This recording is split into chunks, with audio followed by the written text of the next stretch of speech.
Hello everyone, and welcome to a new video on the Future Programmer YouTube channel about regular expressions in Python. In today's tutorial, we're going to talk about email addresses with regular expressions. So without further ado, let's begin.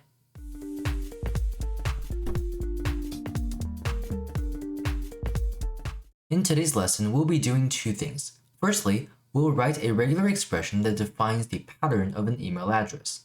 And secondly, we'll be using that pattern to perform operations. To start off, let's talk about the pattern. The regular expression pattern that matches the official standard email format looks something like this. Not only is this almost impossible to read, but also completely overkill for almost any application that we could write.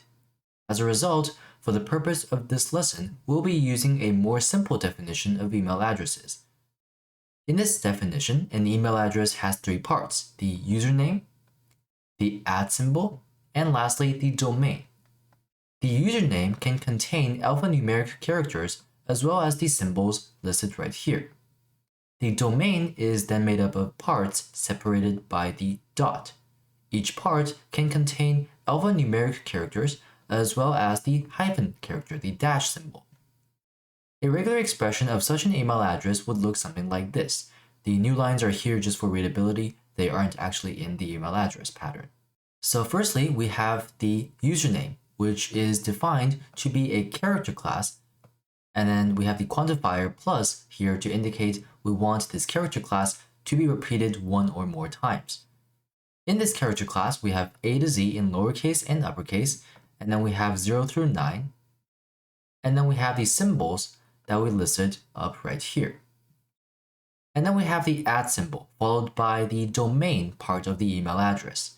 This part is separated onto three lines. So we want the domain to have at least two parts. We want something like example.com instead of just @com. So we want two parts separated by at least one dot. And this right here is a literal dot. Because dot is a special character, we have to escape it with the / symbol. So this is going to match a literal dot. So we want something dot something. But what if we want to have a domain that is more than two parts? Well, that is also handled here because we have a dot in the second part of our domain, which means we could have abc dot something dot something dot something. We can keep going because there is a dot right here. And for the rest of the domain, we just have A to Z in lowercase and uppercase. We have the numerical digits, and lastly, we have the hyphen, and that is also true for the second part of the domain. We just have the dot also here. Putting this in Python code, let's import the RE module, and then we'll use re.compile to make a variable pattern using the flags of re.verbose, which basically allows us to write more readable regex patterns, if you remember from a previous video. In this multi-line string, we have what we just talked about, which is this regex pattern right here. So if I run this code, we'll have the pattern defined to be this regular expression pattern. Now we can use this pattern to do some things. So here we use pattern.fullmatch to match various email addresses. So user@example.com, person123@subdomain.example.org, admin plus help@company.com. These are all completely valid email addresses. On the other hand, abc@com is not valid because the domain has only one part, and contact@.net is not valid because, well, there's nothing in between the @ and the dot. Which means if I run this code, we'll see we have three match objects for the first three lines of code right here, and for the last two lines of code, we get none and none because, well, these are not valid email addresses. In addition to verifying whether a string is an email address, so in here, we're just determining, is this an email address? But we can actually also modify the regex pattern slightly for other purposes. So here we have the pattern once again defined using the re.verbose flag. We have added word boundaries at the very start and very end of the regular expression pattern. In addition, we have grouped part of the email address together. So this is the username, which we have wrapped in parentheses, which means this is the first group in our email address.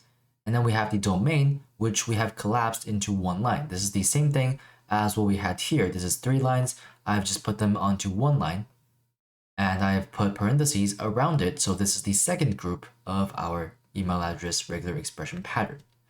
So I'm going to run this code, and now let's take a look at this cell right here. So we have match object is equal to pattern.search, which means we can look through this entire string instead of the entirety of the string full match or at the very start. So we can look for an email address in this string. We'll print out the match object itself, and we'll print out mo.group1 and mo.group2, and we can see the match object matched the entirety of our email address, whereas mo's group 1 is email, which is the username right here, and group 2 is going to be regex.com, which is the domain, as we can see here. And that's it for today's lesson on using regular expression patterns to match email addresses. While there are some drawbacks to using a more simple email regex pattern as we did, the pattern above is all we need for almost every scenario. Now you know how to write an email address regex pattern and how to use it in different ways in your Python programs.